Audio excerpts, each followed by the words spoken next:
جب اس کی ماں نے جھانک کر دیکھا تو تانگے کے پیچھے کوئی بیٹھا ہوا تھا، کالے لباس میں، سر کو جھکائے ہوئے۔ اکبر علی کی ماں نے دروازہ بند کیا اور تیزی سے کہنے لگی، تانگے پر کون بیٹھا ہے؟ سواری کو گھر کیوں لے کر آئے ہو؟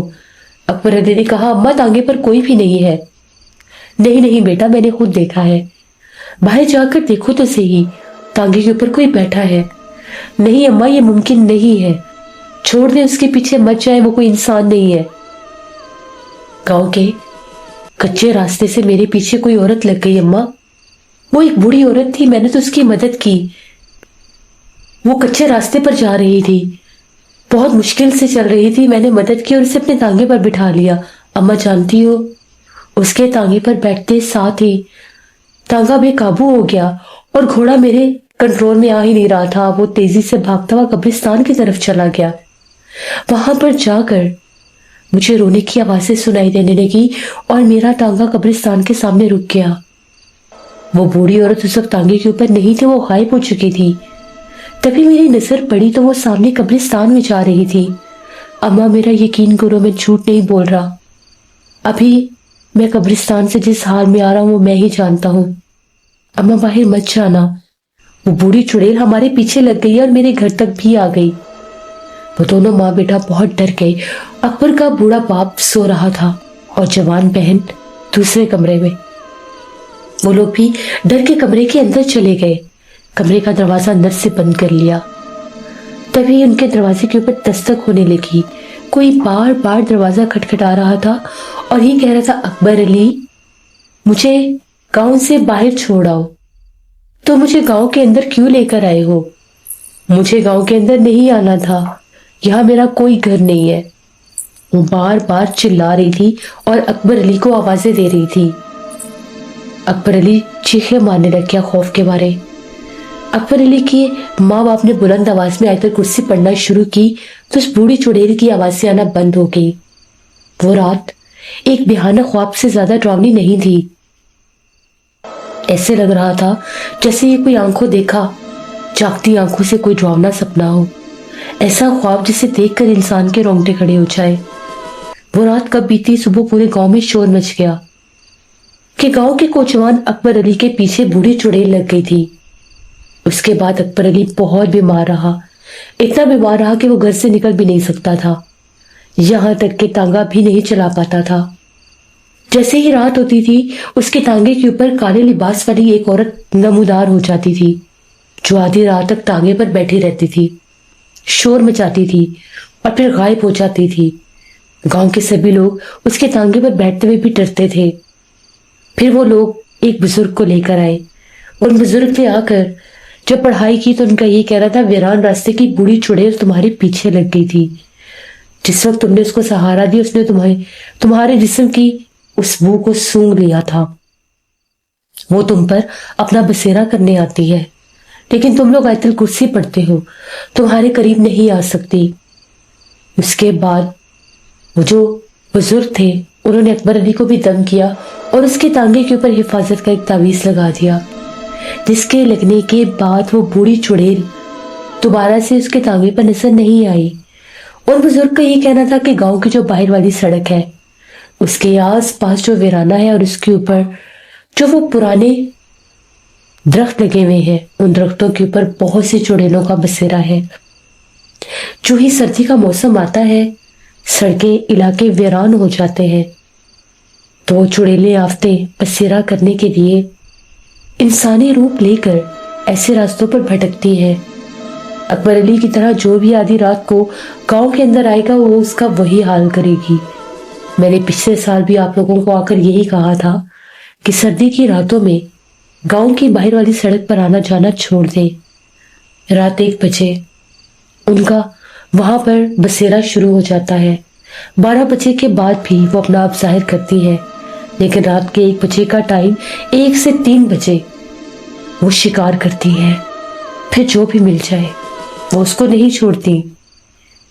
یہ بات سننے کے بعد پورے گاؤں میں ایک اور خوف پھیل گیا۔